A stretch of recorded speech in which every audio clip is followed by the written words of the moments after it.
Hello, my name is Dave Cousins. I'm the author of a number of books for teenagers and also the author illustrator of the Charlie Makes Misfits books. But I'll be honest with you, when I was a little lad growing up in Birmingham, I had no ambition to write books. Like most of my mates, I wanted to be a footballer or Batman. And as I said,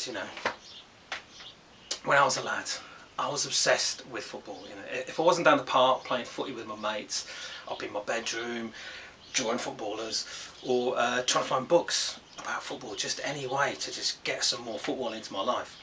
And in fact, the first stories that I ever wrote were for this, a comic that I wrote called The Comet, and surprise, surprise, it's got lots of football stories inside it. And so I suppose for me, football and stories and books, I've always been kind of bound up together. And so I was really delighted when I was invited to make a video for you with the World Cup coming up, just to talk about some of my favourite football books. Now, when I was growing up, there weren't that many available. So kind of like finding them, you had to go down the library and sort of look all through the shelves, and maybe you'd be lucky to find one or two. But these days, there are so many books out there. You're really lucky, and lots of those books are about football. So yeah, it was actually quite difficult, to whittle it down to just talk about a handful of books today. A bit like trying to choose a team of 11 from a squad of 28. But I did my best, and I hope I've made a good selection. So I'm going to tell you about some of those now. The first book I'd like to recommend is a book called Keeper by Mal Peet. It was quite difficult choosing just one of Mal's books because he's written three about football. There was The Penalty and a book called Exposure, which is fantastic. But I chose Keeper in the end because I do have a kind of special place in my heart for goalkeepers. I used to play in goal myself until the goals got bigger and I didn't. But there's just something about goalkeepers. Some people reckon, there's a saying, you've got to be crazy to play in goal. And lots of famous goalkeepers have been great characters. And this is the story about a young kid, a very, very poor kid, growing up in South America, and he's kind of, his destiny really was to work in the logging industry, like the rest of his family, which is very dangerous. And football kind of provides an escape for him, and he ends up being a very famous goalkeeper and playing in the World Cup. But there's another little angle to the story. I don't want to tell you too much and spoil it, but there's another angle in there that involves kind of a little bit of element of supernatural, shall we say. But it's a fantastic story anyway, so you might want to check it out. Cheers. Next on my list is Booked by Kwame Alexander. Now, I actually borrowed this from the library and had to take it back, so I found a picture to show you instead, so I hope you can see that. Now, lots of people have been talking about this. I've seen lots of stuff about it on Instagram and Twitter, so I really, really wanted to check it out. And the moment I read it, I understood why everyone was kind of raving about it everywhere. This is quite different from some of the other books that I've spoken about today, because it's actually written in verse. Now, don't panic if you don't like poetry, because a few lines in and you barely notice.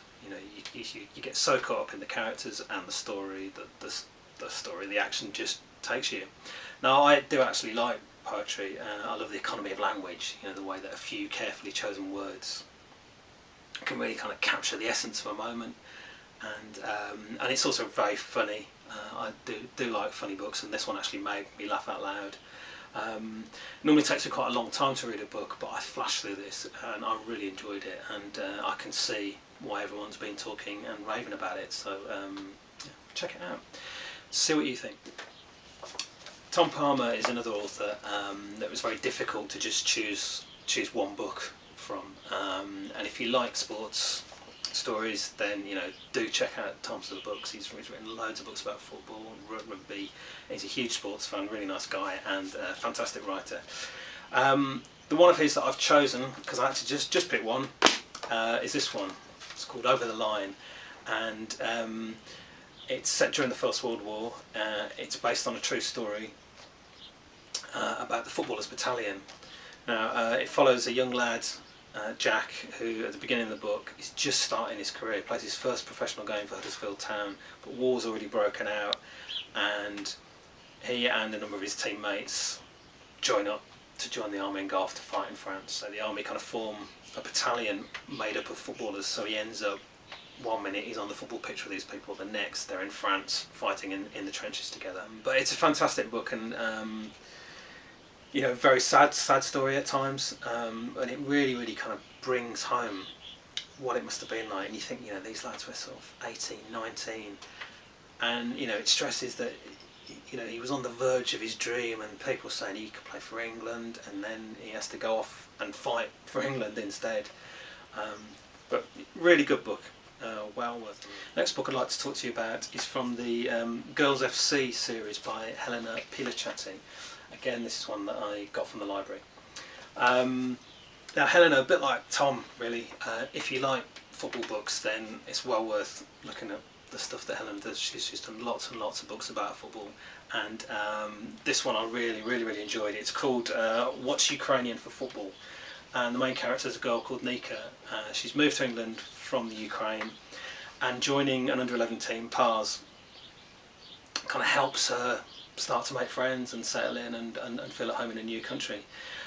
But things don't go entirely to plan, and Nika's team take part in a World Cup tournament, and that kind of brings some resentments to the surface in the team, which quite often happens.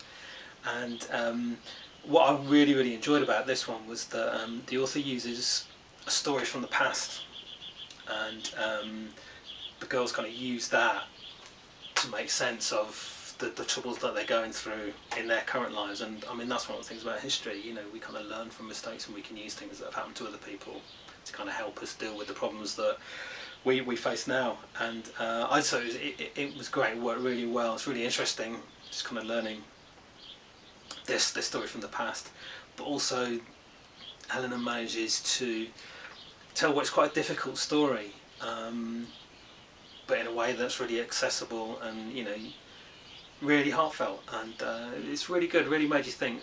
But there's lots of fun stuff, lots of comedy, and I mean, I would have loved this when I was a kid and I was looking for football books. There's a whole series of these about the same team, and fantastic. So well worth a look. So that's the Girls FC series by Helena Pilachati. Okay, so the next book I'd like to recommend is Respect, the Walter Tull story by Michaela Morgan. Now, some of you may already know who Walter Tull is, which is fantastic, but I'm imagining probably most of you won't, because most people don't know who Walter Tull is, which is partly why I want to recommend it. I mean, this is a great book, but as a football fan, and kind of knowing how famous a lot of footballers are, the fact that Walter Tull isn't a household name in the way that Pele or Ronaldo is a bit of a travesty, really.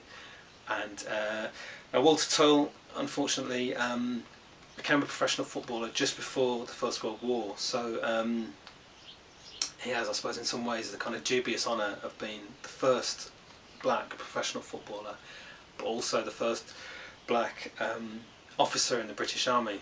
And before the war, he played for Northampton and for Spurs, and but unfortunately he was killed towards the end of the war, so never got to continue his career.